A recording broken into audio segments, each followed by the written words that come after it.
네, 오늘은 하박국 강의 네 번째 시간입니다. 드디어 하박국이 하나님의 뜻을 이해하고 반응하는 내용입니다. 첫 번째 부분은 고난의 시대에 어떻게 기도할 것인가입니다.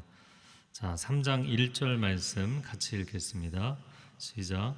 이것은 시기온옷 형식에 맞춘 예언자 하박국의 기도입니다. 네, 2절 말씀도 보여주시겠어요? 2절 본문도 보여주세요. 오 여호와여, 나는 주의 명성을 듣고 두려웠습니다. 오 여호와여, 주께서 하신 일을 이 시대에 다시 새롭게 하셔서 이 시대에 알려지게 하소서. 진노 가운데서도 자비를 기억하소서. 아멘. 시기온옷은 그 시편에 시가연이라는 표현이 있습니다. 이 시가연이라는 표현은 감정적으로 들뜸, 이런 표현이거든요. 그래서 곡조의 이름입니다. 이런 곡조에 맞춰서 그가 찬양과 기도를 올린 것이죠. 하박국은 두 번의 질문을 통해서 하나님의 두 번의 대답을 들었고, 그리고 마음의 감동을 받아서 이 찬양시, 기도시를 올려드린 것입니다. 자, 그래서 이 본문을 보면서 이 하박국은 성전에서 전문적으로 찬양 사역을 하던 레위인일 것이다, 이렇게 추정을 합니다. 그는 하나님을 가장 사랑하는 예배자였기 때문에 선하신 하나님과 악한 세상이 어떻게 양립할 수 있느냐, 이 문제에 관해서 굉장히 고통스럽게 고민을 했던 것이죠. 자, 2절 말씀에 보면 나는 주의 명성을 듣고 두려워했습니다. 그 명성이 무엇인가? 여호와께서 역사 가운데 행하신 일입니다. 애굽의 바로를 징계하시고 홍해를 가르시고 그들을 건너게 하시고, 시내산에 강림하셔서 십계명을 주시고, 또 요단강을 가르시고 가나안 땅을 정복하게 해주시고, 사사들을 통해서 주변 민족들에게 승리하게 하신 이 모든 과거의 하나님의 구원의 역사들입니다. 하나님께서 하나님의 백성 이스라엘을 구원하시기 위해서 행하신 놀라운 일들, 그리고 그 일들로 인해서 열방이 정말 이분이 하나님이시구나 라고 인정하게 된 그 하나님의 명성을 의미합니다. 자, 이게 무슨 말인가? 우리도 하박국과 똑같은 현상을 인생에서 경험할 때가 참 많이 있습니다. 역사를 바라보는 시야가 갑자기 좁아지는 때가 있는 거예요. 1장과 2장에서는 그의 시야가 좁았던 것이죠. 마치 탁 트인 들판에서는 그 주변 환경을 파노라마로 본다고 그러죠. 탁 트인 전경을 볼 수가 있는 거예요. 그런데 좁은 미로 속을 지날 때는 전체가 보이지 않고 일부분만 보이는 현상이죠. 그러다가 그 미로에서 막다른 골목이라도 다다르게 되면 정말 답답하게 이를 데가 없습니다. 그리고는 좁아진 시야로 인해서 여기에는 더 이상 길이 없다. 하나님이 인생을 이렇게 하시면 안 되는 거다. 하나님 역사 경영을 이런 식으로 하시면 안 된다. 이런 원망이 나오게 되는 거죠. 자, 그런데 하나님께서 그를 역사의 그 미로의 막다른 골목에서 들어 올리시면 드디어 미로의 전체가 보이는 것이죠. 그리고 그가 지금까지 왔던 길, 그리고 그가 앞으로 갈 길과 출구가 다 보이는 거예요. 그때 그 탁 트인 시야를 가짐으로 인해서 답답한 마음들이 다 사라지게 됩니다. 하나님께서 바벨론을 들어서 범죄한 이스라엘을 징계하시지만 교만한 바벨론을 다시 또한 심판하실 것이다. 그러므로 하나님께서 역사 가운데 하나님의 공의를 이루시겠다. 이런 미래사가 보이기 시작하니까 지금은 너무나 좁게 보고 있다가 하나님의 공의가 이루어지는 미래사가 딱 보이니까 그가 잊고 있었던 하나님의 구원 역사, 그 과거사도 보이기 시작하는 거예요. 그래서 3절부터 15절까지의 말씀은 하나님이 그들을 구원하셨던 과거사에 대한 찬양입니다. 자, 그래서 그가 하나님의 명성을 듣고 두려웠습니다. 겸비하게 된 거죠. 그전에는 야, 이런 강심장이 있나 그러고 하나님께 막 대들었잖아요.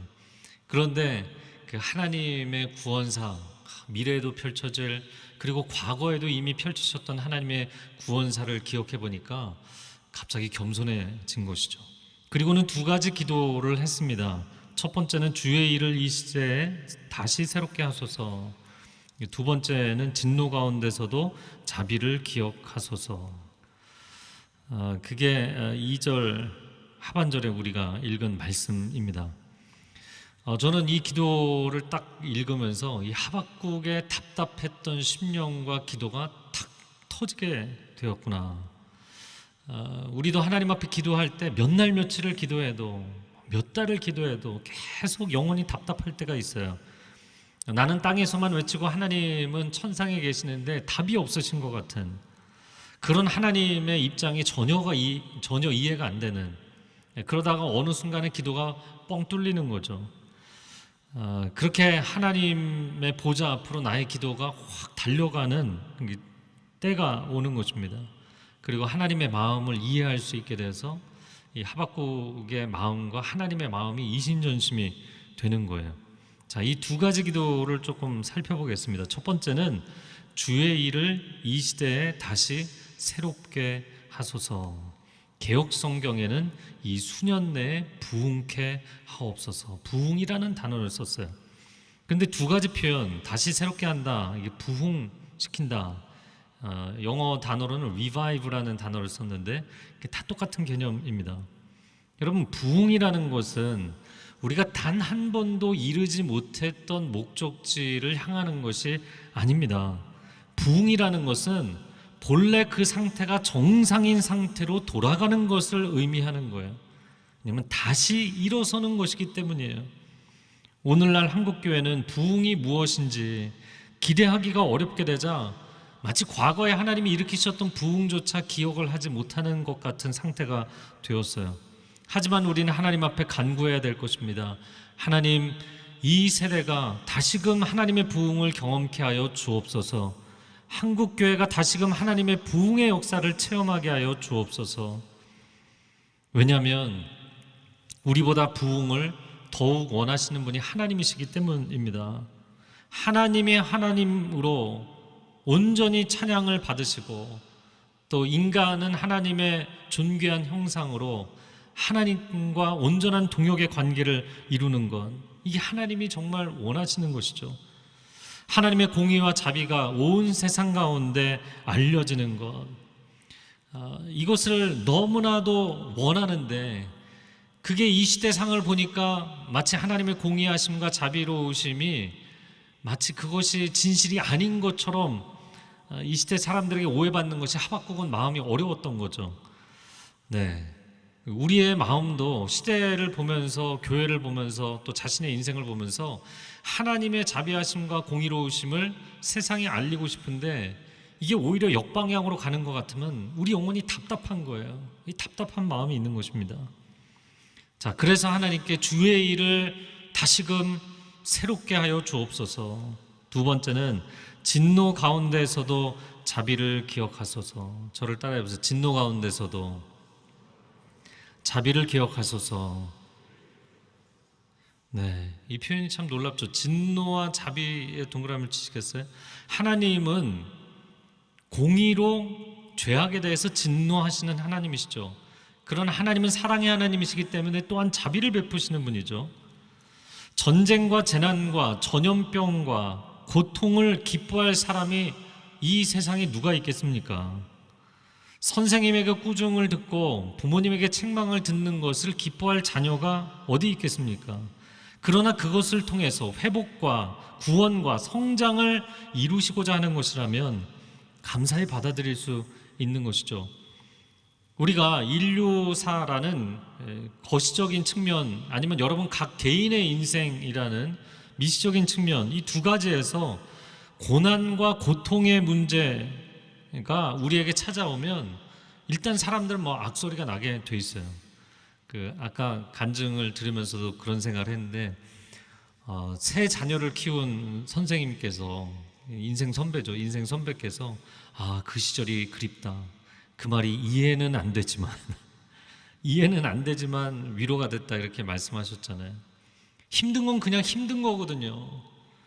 여러분, 인생을 살아가면서 힘든 게 있다고요. 이걸 어떻게 해석해야 되는가? 여러분 인류사와 개인사를 해석하는 데 있어서 관점의 오류를 주의하셔야 됩니다. 제가 오늘 한 가지 이야기하고 싶은 것은 쾌락주의적 관점입니다.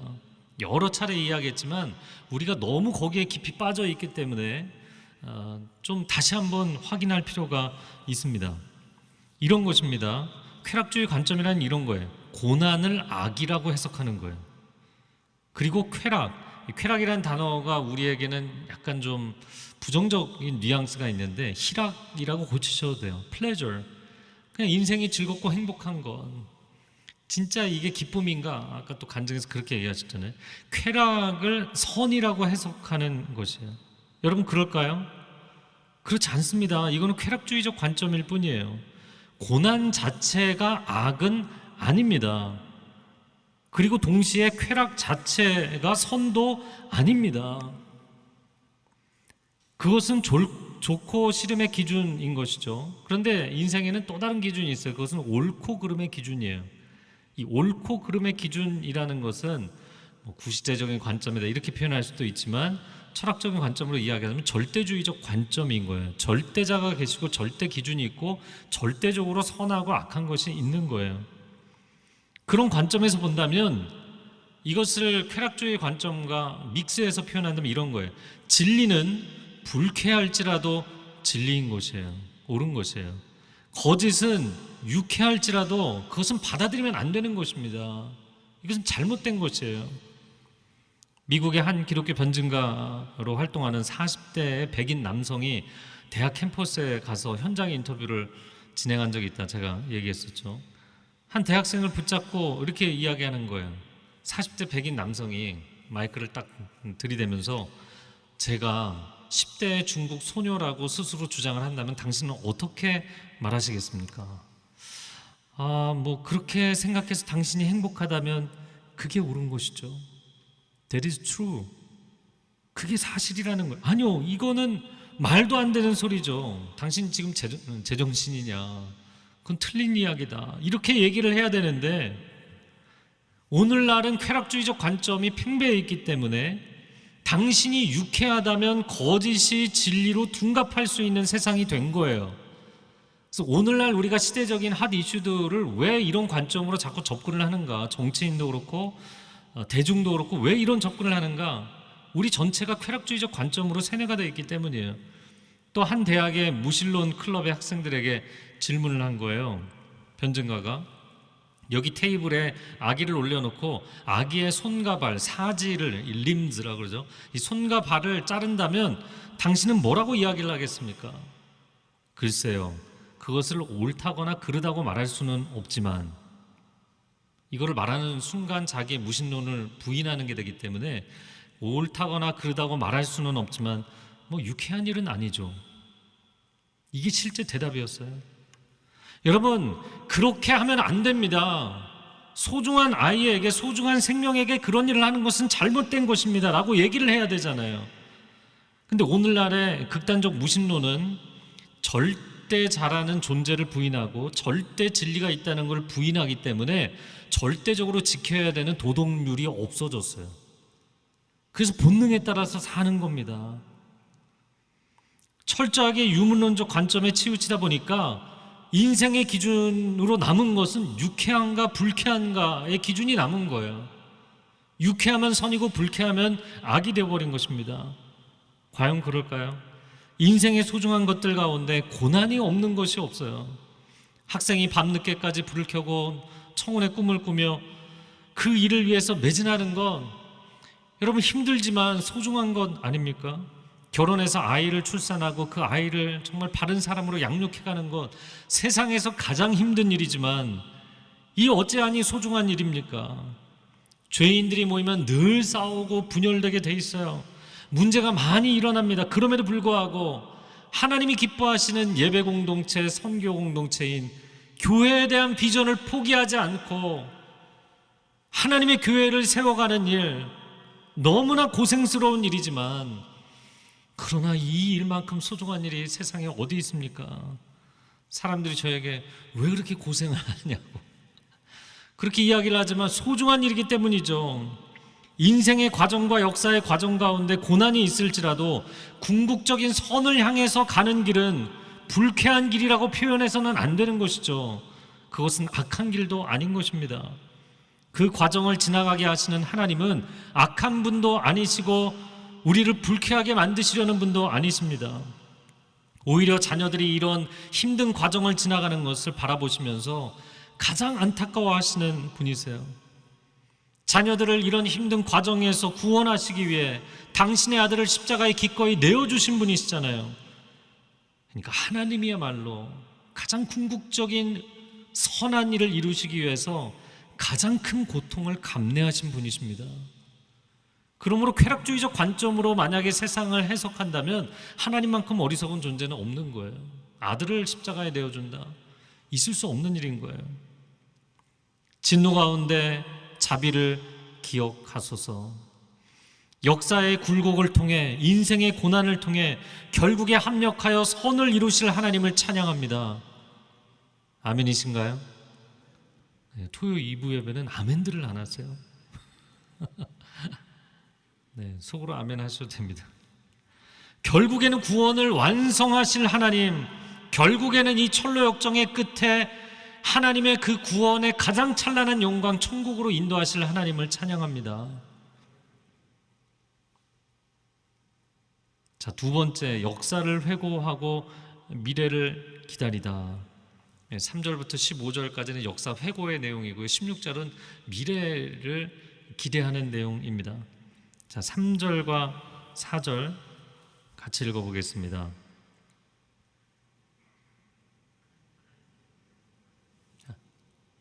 같이 읽어주세요. 시작.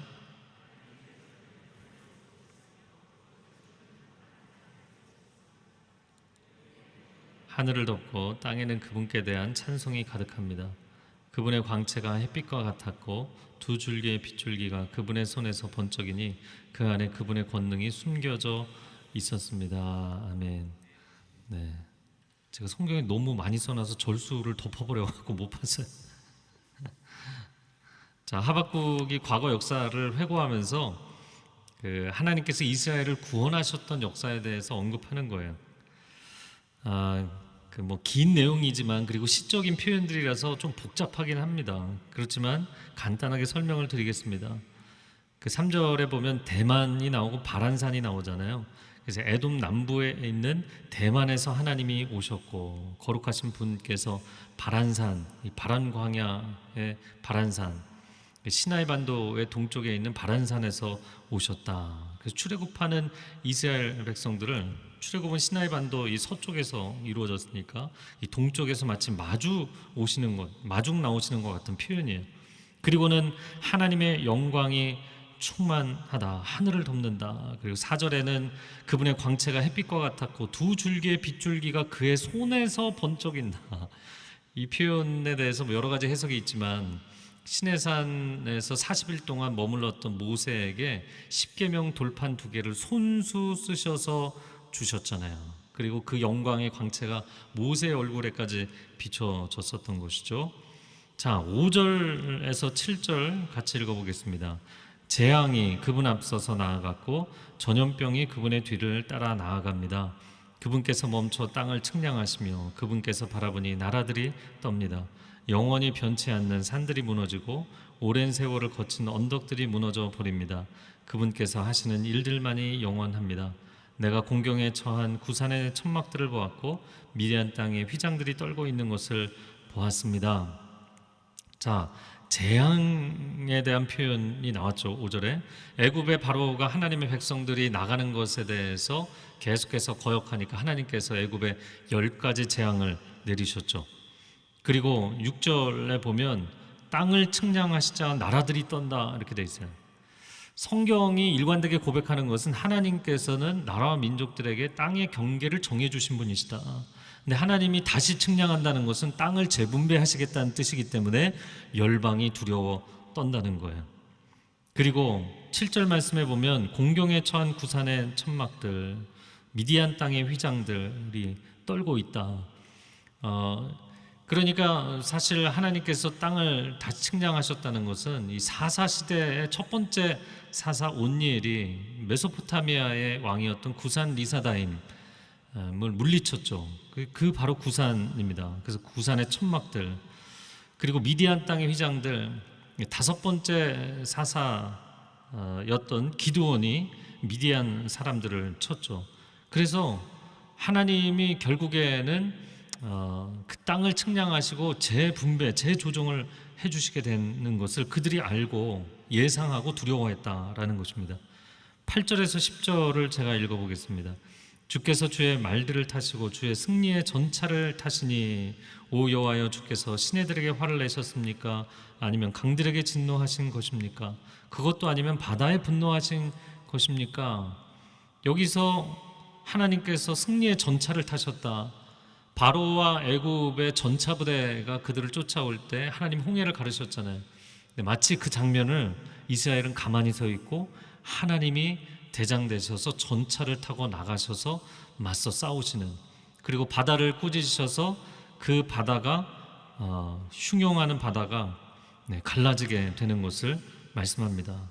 9절에 주께서 활을 꺼내서 많은 화살들을 시위에 놓고 당기셨습니다. 주께서 강으로 땅을 쪼개셨습니다. 10절 산들이 주를 보고 뒤틀리고 억수 같은 물이 휩쓸며 내려갑니다. 깊은 바다가 소리를 높이고 물줄기는 힘있게 높이 치솟습니다. 이스라엘 사람들이 이 홍해를 건널 때 깊은 바닷물이 엄청난 그 흉흉하는 소리를 내면서 물벽이 되는 것을 본 거잖아요. 이 10절의 표현입니다. 자, 11절에서 13절, 비처럼 나는 주의 화살과 번쩍이는 주의 창 때문에 전투 중이죠. 해와 달이 하늘에서 멈춰버립니다. 여호수아가 기브온과 화친조약을 맺었는데 기브온을 치러 아모리 다섯 족속의 왕이 공격을 했죠. 그 아모리 사람들과 싸울 때 그 야사의 책의 기록에 보면 태양아 이 기브온 위에 머물러라. 여호수아가 하나님께 기도하고 나서 백성들 앞에서 선포합니다. 그랬더니 그 적들을 치기까지 해와 달이 중천에서 내려오지 않았다. 이런 놀라운 기적을 하나님 베푸셨죠. 자, 13절 같이 읽어볼까요? 주께서는 주의 백성을 구원하시려고 주의 기름 부음 받은 사람을 구원하시려고 나오셨습니다. 주께서 악한 사람의 집 우두머리를 쳐 부수셨고 발에서부터 머리까지 발가벗기셨습니다. 주의 백성을 구원하시기 위해서 이 놀라운 기적의 역사들을, 승리의 역사들을 다 행하셨다는 거예요. 자, 14절 15절 같이 읽겠습니다. 그들이 몰래 숨어있는 비참한 우리를 삼키려고 입을 벌리고 우리를 흩어버리려고 폭풍처럼 밀려올 때 주께서 그들 용사의 우두머리를 주의 화살로 꿰뚫으셨습니다. 주께서는 말을 타시고 바다를 짓밟으시고 물을 크게 휘저으십니다. 출애굽할 때 히브리 민족은 사실 비참한 노예 신세였잖아요. 14절에 비참한 우리다. 광야 40년을 통과하고 나서도 여전히 그들은 초라하고 비참한 행색이었습니다. 그러나 그들이 결코 비참하지 않았던 것은 하나님이, 구원의 하나님, 승리의 하나님이 그들과 함께 계셨기 때문인 것이죠. 그렇게 하나님께서 애굽을 물리치시고 광야 40년을 동행하시고 요단 동편의 민족들을 다 승리케 하시고 요단 서쪽 약속의 땅에 들어가서 가나안 땅을 다 정복하게 하셨잖아요. 이 하박국 선지자가 이스라엘의 과거사를 돌이켜보면서 오늘의 평안을 회복하고 미래의 소망을 되찾게 된 거예요. 자, 그러면 과거사를 이렇게 묵상하면서 어떻게 그의 마음 가운데 이런 회복이 일어났는가 두 가지로 나누고 싶습니다. 첫 번째는 어제 은혜를 베푸신 하나님께서 오늘과 내일도 은혜를 베푸실 것이기 때문입니다. 그래서 은혜는 마치 받지 못할까봐 내가 하나님께 매달리고 떼쓰는 것이 아닙니다. 은혜는 간구하기 이전에 기억하는 것입니다. 그래서 하나님의 은혜를 구하는 것이 아니라 은혜의 하나님을 구하는 것이죠. The grace of God, 하나님의 은혜를 구할 것이냐, The gracious God, 은혜로우신 하나님을 구할 것이냐, 이건 다른 거예요. 매번 인생이 어려움과 결핍을 경험할 때마다 하나님의 은혜를 마치 받지 못할까 봐 두려워서 걱정하면서 기도를 하는 것이냐, 아니면 지금까지 내게 은혜를 베푸신 하나님이 이제도 앞으로도 동일한 은혜를 베푸실 하나님이시라는 믿음의 고백으로 하나님을 바라보느냐. 할렐루야. 이건 다른 문제인 거예요. 로마서 11장 29절 같이 읽어볼까요? 하나님의 은사와 부르심에는 후회하심이 없느니라. 은사와 콜링에 대해서 메시지를 할 때 많이 사용하는 본문이지만 사실 로마서 11장 29절은 어떤 맥락에서 나왔나요? 사도 바울이 로마서의 복음의 진리에 대해서 정말 주옥 같은 메시지를 쫙 풀어가다가, 그런데 이스라엘 백성 내 동족은 구원의 그 장에서 떠나 있잖아요. 그러니까 너무나 안타까워하는 거예요. 그러나라는 문맥 안에서 이 표현이 나온 거예요. 하나님의 은사, 선물이죠. 하나님이 유대인들에게, 이스라엘 사람들에게 주신 특별한 선물들이 있고 그 선물에는 하나님의 콜링이 담겨 있기 때문에 이것은 반드시 회복될 것이다 라는 거예요. 할렐루야. 왜냐하면 어제 은혜를 베푸신 하나님이 오늘과 내일도 은혜를 베푸실 동일한 하나님이시기 때문인 거죠. 여러분, 유대인들에게 믿음의 조상들을 허락하셨고 율법을 주셨고 기록된 성경과 선지자들을 보내셨고 하나님의 아들 예수 그리스도께서 유대인으로 오게 하셨잖아요. 이런 선물들을 과거에 주신 하나님, 그 은혜를 주신 하나님은 장차 반드시 유대인들에게 그 은혜를 회복하실 하나님이시다 라는 것이 사도 바울의 고백이었어요.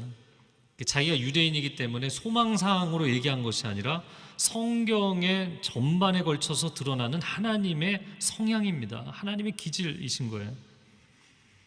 그러므로 지금 이스라엘 사람들이 예수님을 거부해서 다 멸망에 이른 것처럼 보일지라도 반드시 하나님이 이스라엘을 구원하실 날이 오게 될 것이다.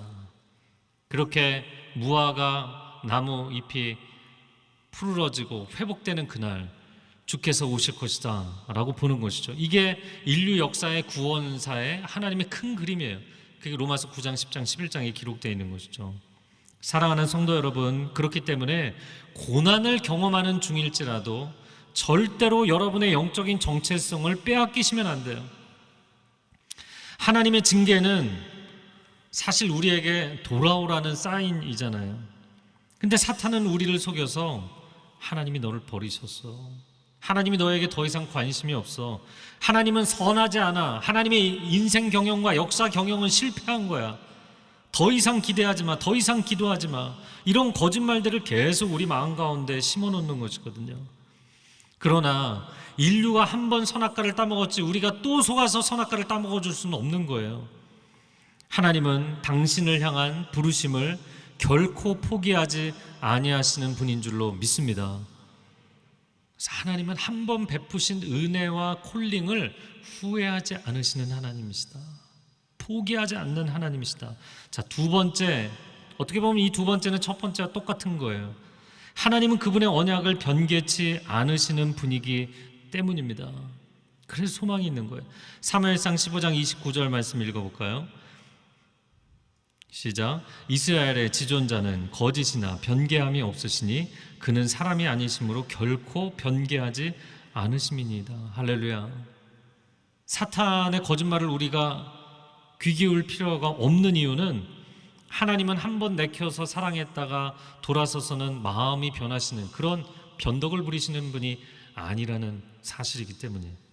영원하다는 게 뭔가요? 영원은 변할 수가 없는 거예요. 어제나 오늘이나 내일이 동일한 상태가 영원입니다.